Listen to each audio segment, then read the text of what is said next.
Magandang buhay, wala kasing pogi. For today's video pala, magluluto pala ang mama ko. Laing na may bagongon, ginataang laing with bagongon. Tara, samahan niyo ako mga kapogi. Ito na pala yung laing na hiniwa-iwa at kinayat-gayat na ang dahon, balat na pala yan. At ito naman ang bangongon na tinanggalan na ng buntot. At ayan na, hinugasan na ni mama yung laing at nilagay na sa kaserola. At hinugasan na nga ilang beses ang bagongon.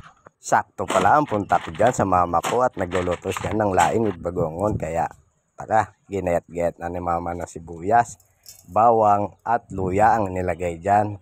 At nilagyan na ni mama ng asin at bechin. Yan lang nilagay ni mama.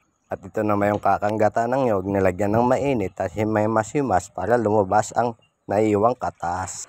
Yung unang gata pala niyan ay itatabi muna. Ayan yung ilalagay pagkahuling halo. Yung pangalawang gata, ayan po yung ilalagay dyan sa laing. Kumulo na pala yung unang gata.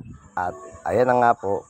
At pinisil na ni mama kung malambot na yung katawan at nilagay na yung unang gata ng kakanggata. Basta ayun na yun. At sinunod na ang bagongon. At lalagyan pa yan ng suka yan para matagal masira ang ulam natin, pero hindi na tumagal. Pagkagabi niyan ay naubos na.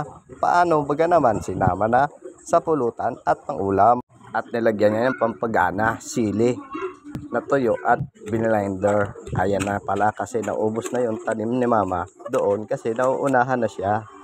Kuha lang ng kuha kasi yung ibang homeowners dito. Kaya pinabayaan namin. Ayan mga kapogi, luto na. Samahan nyo si mama.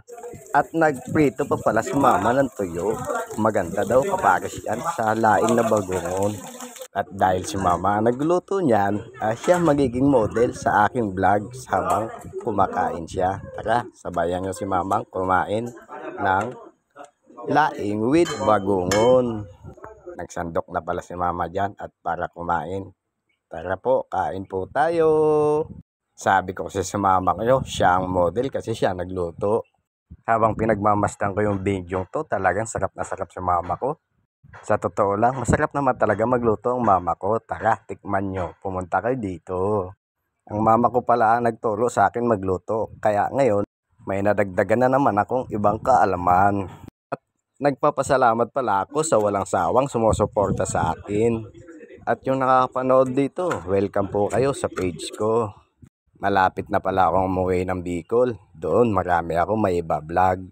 Kasi madaming mapupuntahan doon at madaming maluluto. Pwede kang pumunta sa bundok at gulay. At isa pa nun, mahihingi ka lang o mamumulot ng nyog, huwag ka lang magnanakaw. Dahil ang pagnanakaw ay masama. Dahil ating tong page na to, titikman natin at may model din ako. Tinikman ko na. Siya nga pala, pag hindi nyo nasupsop sa una, baliktarin nyo, sipsupin nyo ulit at baliktarin nyo ulit at supsupin nyo ulit at makukuha nyo na yan. Sarap guys. At kasama din yung utol ko dito. Yan pala ang utol kong bunso.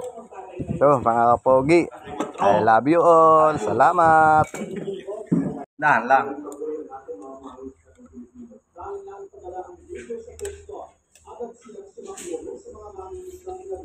Up.